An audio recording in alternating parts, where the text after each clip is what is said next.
And it's really hard. I mean, everybody I know who's moved to LA talks about this. Like when you first move to LA, you basically just won't work for 6 to 8 months, like period. I don't know anybody who moved there with a job. And that was true for me too. Welcome to Set Life, where we tell stories from our industry. I'm Kelly Leger, and this is Amber Buteau.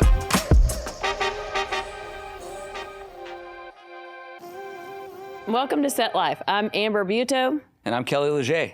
And we today have somebody that has flown in all the way from LA. Not always lived in LA, but from LA. Connor, thanks for joining us today. Thanks for having me. So, how was your flight? Okay, it's rainy right now in LA. We've got an atmospheric river sitting over California. Which is crazy. Wow. Which I've never heard of before. Ever. Me neither. I was just about to go to like the whole linguistically, that doesn't make sense. That doesn't make sense. Yeah. Like you get like the rainy day of the year there, right? Usually, but that's wild. Yeah, I've been watching the news. It's kind of crazy. All the our infrastructure is not built for it. No, everybody's freaking out. Really? Yeah. The LA River's almost flooded. Like it's. Oh my gosh. Yeah, it's crazy. Wow. I mean, that's like Houston and snow that we shut down. Shut it down. Oh my gosh. When I was at school in San Antonio, I think it iced over one day, the winter I was there, and 7 people died. Oh my God. Just we're not prepared for Nobody's it. prepared for it. We're not. LA's not prepared for it. At all. I mean, that's the reason we have Hollywood there, because you can shoot outside, usually 365 days a year if you want to, because it's perfect. But anyway, so fresh in from Hollywood. Yeah. Connor. Yeah. The big lights. I feel like it's going to have like this special effects now. Yeah. Special effects, editor, special effects. Yeah. No, okay, for real. You have been in the industry for a little while, you know. Yeah. So I've been in LA for, about 7 years now, 7 years in April. And then in the industry as a whole, about 10 years.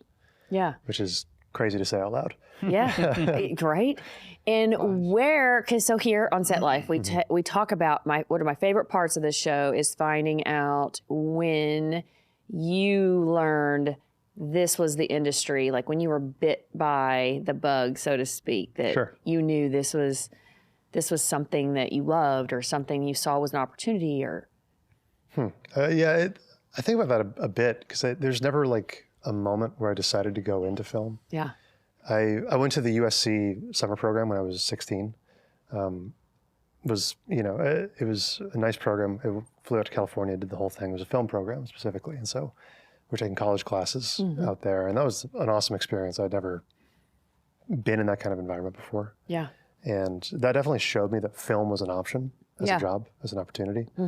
I think the first moment where I was like, this is the thing for me was the first time I walked onto the Sony lot for work. That was the first lot I ever worked on, and it was awesome. And I love it. That's my favorite lot to work on. Okay. On Sony, well, because it was the old MGM lot, and then Sony bought it, and Columbia Pictures is based out of there. Yep. It's a great lot. The Columbia building's cool. Old school. Cool. Yeah. You walk down like Cutter's Alley, all the old school editing. Oh my gosh, that's where they cut, Ben-Hur and like Moses or what, all the old. There's a bunch of great murals, so many like just historic photographs. Yeah. When I was on Room 104, we were based out of the Sidney Poitier building for 2 seasons. Yep. Very cool. Just awesome. Awesome history there. Rich. Yeah. The studios out there are just, when you're walking them, the history of everything is just so fascinating to see the evolution of the industry. Oh, totally. Wow. Yeah, it is. From like the first films made from out there and even how Hollywood started, actually, to now what we know is the commercialized Hollywood. Yeah, it's true. Well, it's wild. Like it's inspiring. It's wild to see the changes. I remember there was a point in time where I was going to rent some space in the Paramount lot. I was looking for office space in LA, and it was actually, LA's obviously not cheap, and but I found some affordable space on the Paramount lot of all places. I think they figure, you're going to get an inexpensive place, but you're going to end up renting all their gear, and you're really gonna stick it to you or something. But I remember like just passing by, like, yes, this is where, I don't know, it would have been Gene Kelly, or here's where Ginger Rogers used to stay. Here's where such and such. And it was all their places they lived. It was just a different world. I mean, they're on, you know, they're owned by a studio at that point. Contracts with the studio for certain pictures. That whole thing's wild. Just the evolution of how. Yes. And actually, on that topic, we've talked about this before. There's ways that people kind of go up through industry, do different things, you know, the way that the path they go. Your path is different. A little bit, yeah. The way that you've chosen to walk this thing out, which I actually love it, and I wish I would have done it. But can you kind of talk about that a little bit? Like, sure. What's the normal and what you're doing? Yeah, I mean, I think one thing I've learned for sure after working in the industry is there's no like typical path. You know, it seems like everybody's got a different route into the work, right? For whatever reason. My path was weird. So I wanted to go to school for film originally. I applied for a bunch of film schools, but there's a whole thing with my grades, moving around a lot, that kind of kept me out of it, unfortunately. And so I went to school in San Antonio. I went to UTSA, which is my connection to Texas. And then eventually, after dropping out and some soul searching, I moved to Austin to start working with my first partner that I ever had, Matthew. He's awesome. We were roommates for 7 or 8 years. And we just decided we wanted to start in the film industry together because we both went to UTSA and we were in the Film Society together. He was the president of the Film Society when I was going to college. And anyway, yeah, we started making short films together. We had a YouTube channel and we didn't really know what we were doing, right? And we worked at a soundstage out there too. And we thought, okay, we'll just figure out a way to make it work. And, you know, and we did. Like we would work at the soundstage, we're interns there. And then I worked at a pub, like an Irish pub downtown. And I worked as a yearbook photographer for a company for one season. Like, you know, and whatever, we were talking about this earlier, like whatever it is you got to do to make it work. Right? Eventually, through some random connections, I managed to get on set for a feature film called Little Woods. So that was my first film I ever did with Nia DaCosta. She was the director, and she just did, she did Candyman, the new Candyman, and Captain Marvel 2. Okay. Which was amazing. Like her kind of rise has been wonderful to watch. Yeah. And that was my first exposure on like an actual set. Wow. You know, producers out of New York really knew what they were doing, and I mean, it was a great movie. I think it's on Hulu if you guys want to watch it.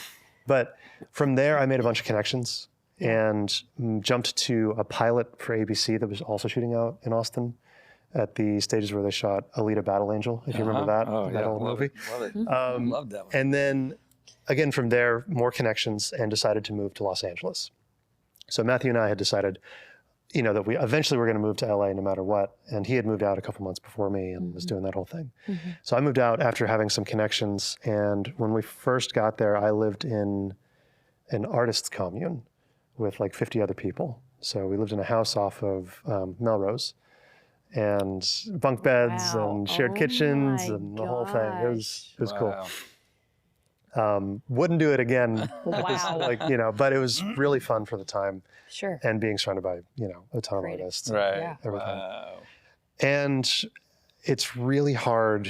I mean, everybody I know who's moved to LA talks about this. Like when you first move to LA, you basically just won't work for 6 to 8 months, like period. I don't know anybody who moved there with a job.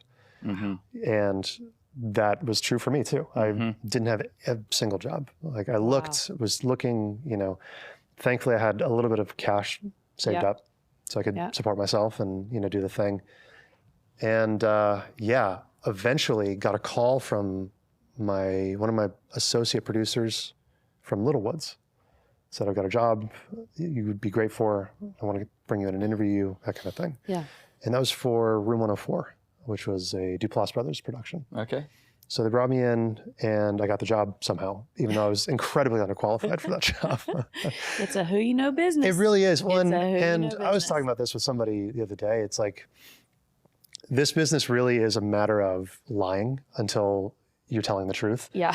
Which doesn't really make sense. But like the first job on Little Woods, I was asked in my interview if I knew how to drive a box truck or drive a 2-ton. Yeah. And I said, absolutely. Yes. 100%. So true. No idea. Never. almost crashed it the first day. There's Google. Yeah. Just Google it. Yeah. Just YouTube it. You're fine. You know, but pick up stuff on set and, you know, figure it out. And so, yeah, Room 104 was awesome.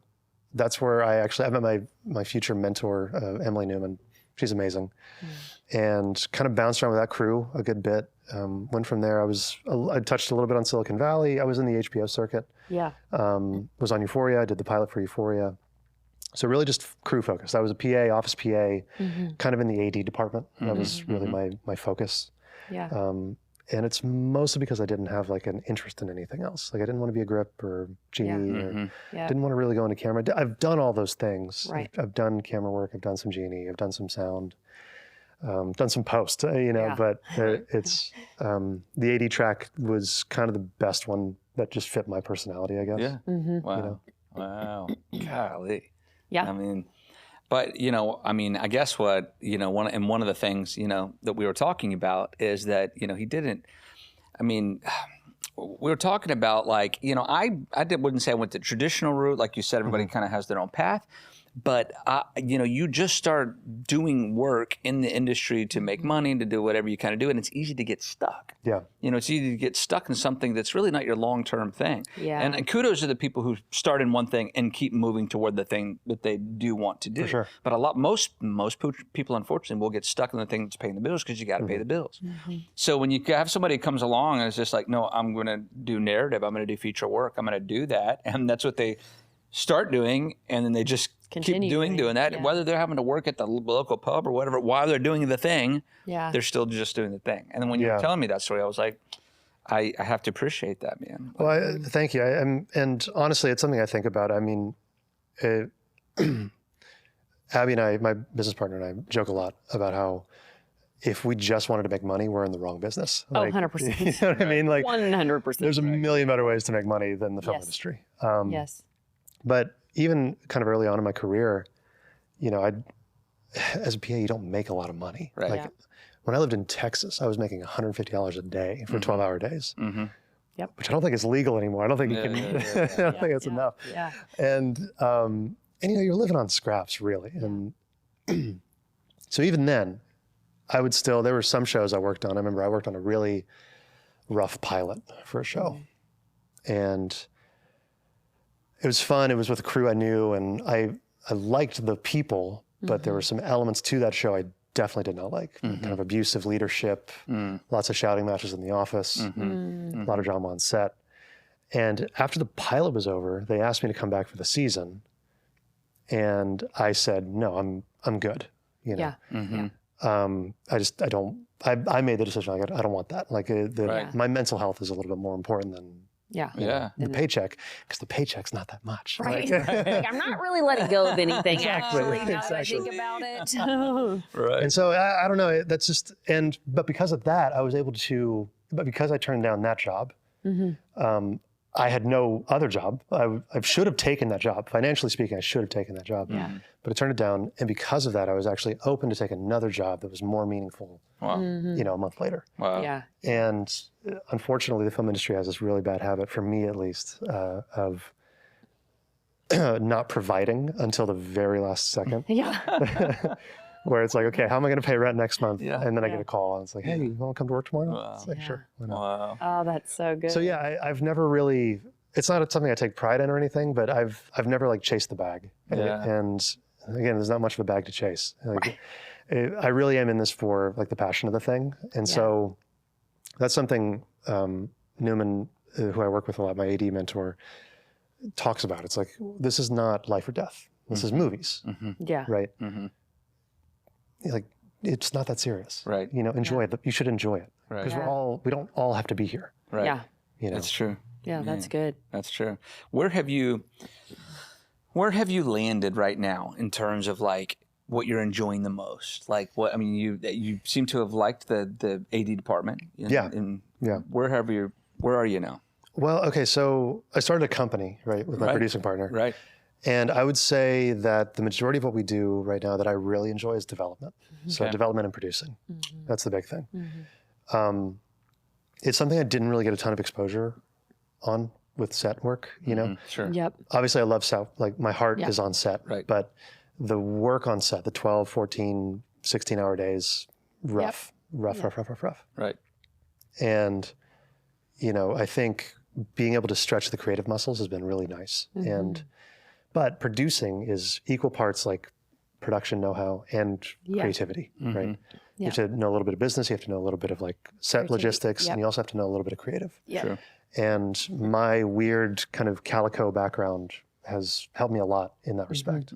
Totally. And I think that when you're in pre-production, you're able to have structure and some organization and some,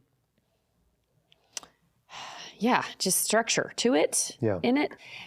Things change differently. You could be working on 4 projects and all of a sudden one catches wind, and so it comes before the other ones, and you were working on that one. So it kind of, but when you're on set, it is like herding cats, it's organized chaos is what it is. Well, and it takes over your life, right? It does. It becomes, because you're like paying by the minute. So everything has got to get done and within a time block of a short period, so much happening in such a short time. That's why pre-production is so important, to make that time the most efficient time that you can. And that's the part, everybody loves production days, I would say I love production days, but I really like making sure everything before that day is right. Sure. Because I know that to love that production day, if what was done before isn't right, no one loves that production day. It's the stories that you talk about. Like, I don't want to go back to that. Yeah, well, and what's the saying? Is like, make a plan, God laughs, right? Like, and that's production is just like, you can set up the dominoes as perfectly as you want. Right. And there's still going to be somebody's car breaks down, food doesn't get there on time. Totally. Like the sun sets a little bit earlier. Yep. Like, It's true. That's worth like, it's worth like diving in a little bit on the side of AD. Since you have so much experience there, and really that's what we're talking about, the organization. And maybe let's take people just briefly, like through the process. Like, what does the AD department do? Why is there, what is it, and why is it there? Okay, so I'm definitely not the best person to answer this question, so I want all my AD friends to know that. I'm so underqualified when it comes to actual AD work, when it comes to breaking down scripts and, getting strip boards put together and that kind of thing. But all the people that I've looked up to in my career have been ADs, which I think is why I've kind of moved into that direction, just following them, basically. On smaller sets, on the stuff that, I do with the company and my partner, it's a lot of, since I'm also the producer, it's kind of a gray line, right? Sure. Where does the producer kind of end? But watching the ADs that I've learned under, it's a lot of just making sure everything's organized. So all the departments, right? Camera department's in charge of camera, grip and electric's in charge of grip and electric, sound is in charge of sound. AD is in charge of everybody and making sure the day is happening. Right. They're in charge of the schedule. They're in charge of safety. They're in charge of personnel. Right. Yeah. So we assist in the direction of the film. So we make sure that the schedule, everybody's got the schedule, make sure everybody's got the map, make sure everybody knows where we're going, who to call if your car breaks down. If you got any questions about parking, here's when lunch is. It's about planning your day. And really good ADs can look at a script and kind of break it down in their head on, okay, we can do this on this week, we can do these on these days, and prepare everything, right? And I've met some really good ADs who can do that kind of by visual. Wow. And I'll send them my scripts and get notes on stuff like that. Amazing. Right? Yeah. And so to your point about, working and living on set and how it takes over your life, right? That was something I learned kind of early on Room 104, actually. So our UPM, a guy named Tyler Romery, awesome dude. He came up from PA first to UPM, and really, really cool guy. And I learned a lot from working with him. But the first thing I learned was, I remember coffee runs were a big thing on shows that I'd been on at that point. And I'd been on Room 104 for 3 weeks of that when I had just started. And I realized that nobody asked me to get them coffee at all. And I just mentioned that to Tyler kind of offhand because he was always on set doing paperwork. And he's like, yeah, I made sure of that. He's like, what do you mean? He goes, look at our crafty cart. He's like, what do you see? bunch of crafty. I don't know what he means. So we have 3 or 4 different coffee machines. It's like, that's on purpose. I don't want anybody wasting time getting people coffee. That's ridiculous. If they want coffee, they can come get it themselves. Like, let's keep money on screen. Like that's what we're here for. Well right? done. Yeah. And Tyler was an awesome dude because, I mean, working around him, you know, we joke about, like, the crew that worked around him jokes about this. Like, we would look and he would be like sweeping the floor in his off time. You know what I mean? Like, never kind of let go of that idea of no job too small. Wow. Well done. Which I think is an like important Tyler mentality. already. I haven't met him, but I like him. Yeah. Mhm. So, And that's a culture that you breed. Yeah. You know, I say the AD department's a bit like the police on site. They're the ones that's like, hey, I said be quiet. Like that somebody has to keep the order. Like somebody has to keep the order, because without the order, we don't meet the day. Right. Like, we have to meet the day. And somebody that has to be able to make decisions like this. Right. Like, you see, we're not going to meet the day. So what are we cutting? Like, you're kind of looking, you're like a strategist. You're very strategic and effective. The comparison I heard was like going on a shoot, doing a show is like going on an adventure. And everybody gets a say in where we go. But the AD is holding the map. And if we ever get lost, the AD always has the map and generally knows where we're supposed to be going. Yeah. So the other person kind of keeps the boat straight, right? Yeah. That's the idea. Yeah. Okay, so you know, most people will see all these credits on a screen. Sure. Right? Yeah. We have we have the AD department. So you mentioned the UPM, Unit Production Manager, right?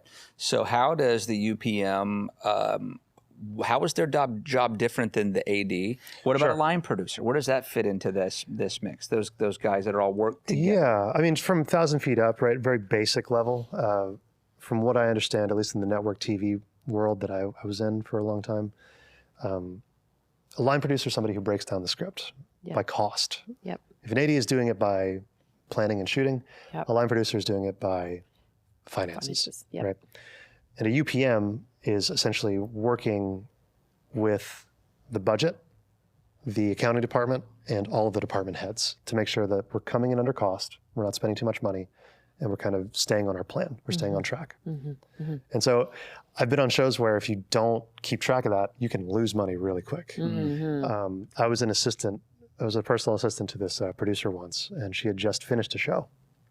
And she was having me help her organize the budget. Like kind of the, we finished, we want to make sure the budget's okay. And they were missing $15,000. I was like, how do you miss 15? What do you mean missing? Where did it go? And we had to spend, like about 2 weeks going through the budget and basically finding out where the missing money was. And it's always there, it's just a matter of finding it. It's a little bit of accounting, it's a little bit of like production know-how, But it's a game of making sure your accounting department's happy, make sure your department heads are happy. You're really, what you are is the no guy, because everybody's going to come to you. Right. And be like, I need to do this. Can you sign off on? And no, we don't have money for that. Right. Wow. But that person is so essential because they make sure the show happens and they make sure the next show happens. Right. Yeah.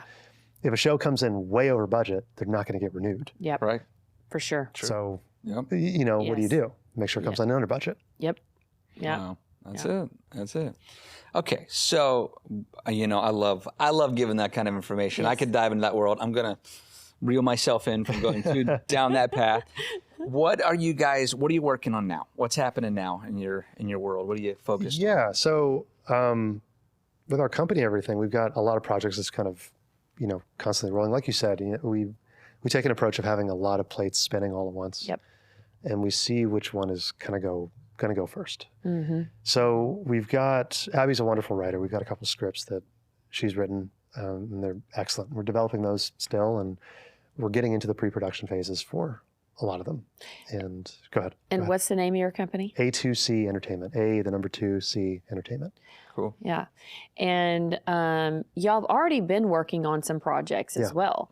So what have y'all done? Y'all formed a company not too long ago, but done a lot of things in such a short amount of time, which has been really great to see, and have a lot of things on the slate coming forward. What's been one or two of your projects that you've done recently that y'all have worked on?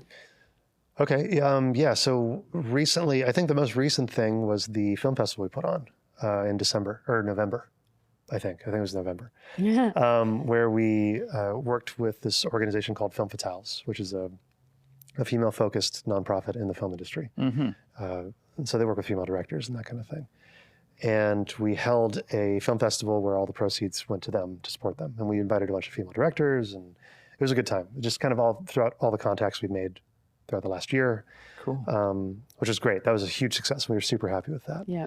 And then as far as like films, productions, we did, I want to say 4 short films last year, and we're slowly posting them all right now on like Vimeo and YouTube and that kind of thing. And, Nice. those are all our babies. We're really proud of them. Yeah. Yeah. And I knew you were. And then this year moving forward, y'all have some things coming Yeah, up, we do. so So I'm excited. our big goal is feature work. We want to get into narrative features, which I think everybody kind of does, right? Yeah. And so figuring out the sustainable way to do that is Yeah. what we're into. Yeah. And we're talking to a couple different companies about, coming on as associate producers or, co-producers, that kind of thing. And those wouldn't be our projects. We'd be kind of stepping in to help and produce and do the thing. Sure. Wow. And what is your kind of main role with A2C Productions right now? That's everything. I don't know. I do everything together. That's the tricky part. I heard a joke once. It's like, I got tired of working the 9 to 5. So I quit that and started my own company. Now I work 24/7. Yes, that's so good. Right. It's so Yeah. good. So, but no, we do have our strengths. My strength I've found is kind of making the content, generating the content for our Instagram page and getting that all put together. So I do a lot of voiceover work nowadays. Great. Nice. It is so great. It's nice because I like movies and I like short films. So a lot of our content is geared towards, I've seen some of that. It's so great. It's so And, great. we both do development together. We both, go to networking events together and take meetings together. I mean, it's a partnership, right? Yeah. And so, while we may have our strengths, like we could not run without each other. Which, in my mind, is like a good indication that we're in a good partnership, right? It's a good partnership. Yeah. That's it. Well, it has been so great to hear your journey. You're just such a bright light for the industry, and you're doing such great things. There's such a bright future for you. And Abby, who I adore, your partner at A2C, and props to you for doing things right and being honest and genuine about this whole process. I don't know if I've done them right, but I try to do them honestly. Well, 2 ain't bad. Well, yeah. Yeah. Well, I mean, that's I don't know. I really don't know what the answer is for everything when it comes to the film industry. I think everybody's got a different path. For sure. And I've just found that, just doing the best you can is all we can ever really do. Yeah. And the words I try to live by they were told to me in my interview with Room 104. And this is kind of a Duplass Brothers thing. They like to do this in their interviews for whatever reason. And the first AD, Drew Langer, awesome guy, I've worked with him a couple times, looked at me and he said, "So, are you an asshole?" I was like, "What?" Well, it's a great question. We don't hire assholes. That's just, we're pretty tight. So, if you are, don't take the job. Okay. Because if we find out you are, Right. you're gone. Well, and that's what what I've found over the years is like, if you're just not an asshole. Yeah. That's so true. Yeah. My mom's going to hate that I'm cursing on a podcast. But if you're not a jerk, then people are more receptive to that, Totally. And it's true. It's so true. And I think it's said. great. I think it's a great way to be, and it's a great way you've been. And we've been honored to call you a friend around here, and I appreciate it. Look forward to doing more things with you and Abby in the future. And thanks for hanging out with us Of today. course, thanks for having me on. I really How appreciate can people connect with you? How can they look you up, find you, the Instagram page you're talking honestly, Instagram. So we've got our company Instagram, which is A2C_Entertainment. And then my Instagram, I think, is just the Connor Angus. If people want to reach out, just DM me. I'll answer. Yeah, that's great. I think those are the only really 2 ways to get in contact with me. Yeah, that's great. That's great. Love it. Cool. So thanks. Yeah, thank you. Thanks for guys. being with Appreciate us. it. Fun. Yeah. Fun times. Okay, Kelly. Well, I guess it's that time. We got to get out of here. But I'm Kelly Leger. And I'm Amber Buta. This has been Set Life. We'll see you next time.